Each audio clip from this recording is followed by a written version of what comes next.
Täna viin ma teid siis jalutuskäigule. Väikesele jalutuskäigule, mis näitab, kus kohas ma elan, ehk siis tegelikult jõe põhjas. See küngas, mida te sealt näete, see on Piusa Ürgjõe kallas. Ja praegu lähme vaatame siis, missugune see Piusa jõgi praegu on. Selleks peame küll naabrite maalt läbi käima, aga ehk nad ei pahanda.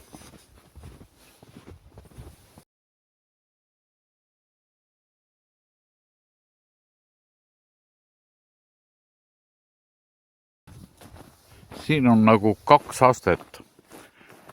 Ülemine aste on see, kus ma elan, ja alumne aste on siis, kus naabrid elavad.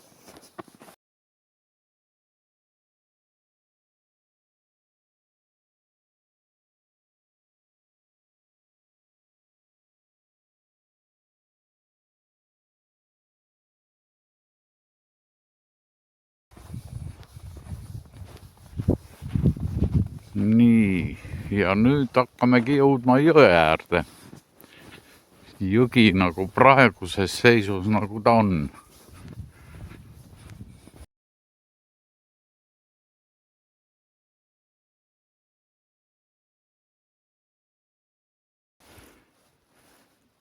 See on Piusa jõgi.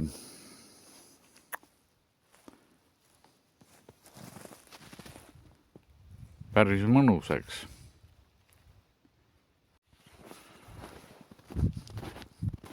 Siit on nüüd näha seda kuuri, mis meil maja juures on. Ja natukene võib-olla maja kah, aga praegu jääb ta kuuri taha.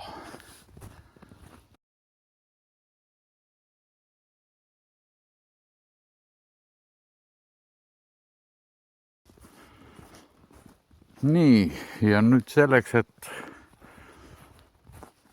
vaadata jõe teist kallast teiselt poolt, tuleb meil natukene teed mööda vantsida,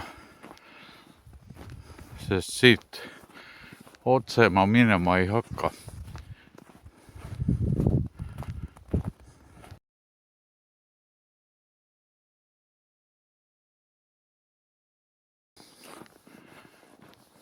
Täna näitas korraks päikest ka, aga nüüd on jälle hakanud veidi lund sadama õrnalt.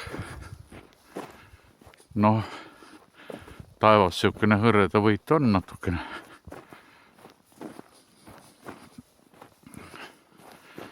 Ja siit on nüüd näha ka selle jõe kalda teist poolt siis. Sealt, kus mets kasvab üleval.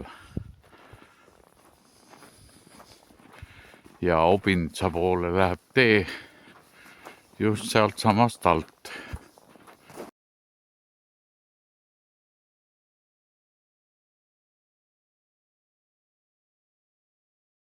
Peab kannatust varuma, sest tee ei ole mitte sugugi lühikene.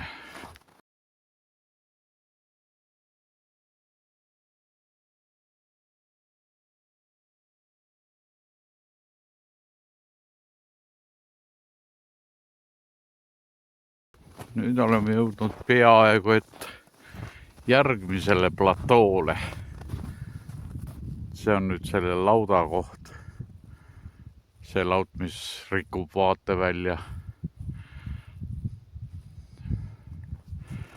Aga meie läheme siit edasi.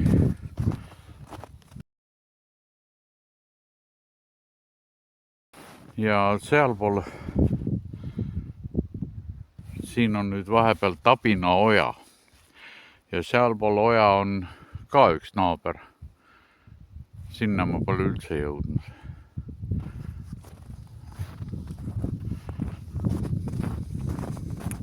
Ilmselt tema puud siin ongi. Ma kõnnin halli lõpmata teed, kesknurmi täis halmivat viljo. Ma kõnnin ja kõnnin otsata teed, ju lapsena teisi armastas meid.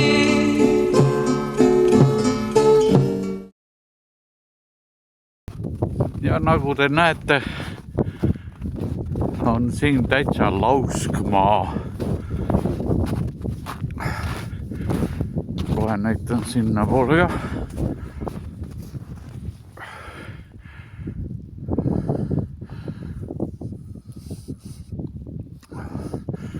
Üks maja paistab sealt ka veel, aga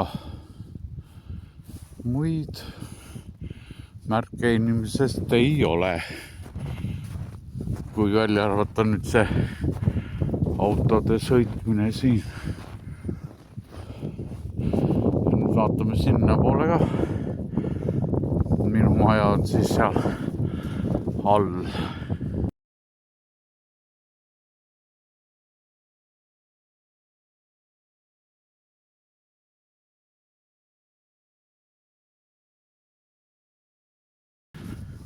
Kas pole mitte kaunis vaatepilt?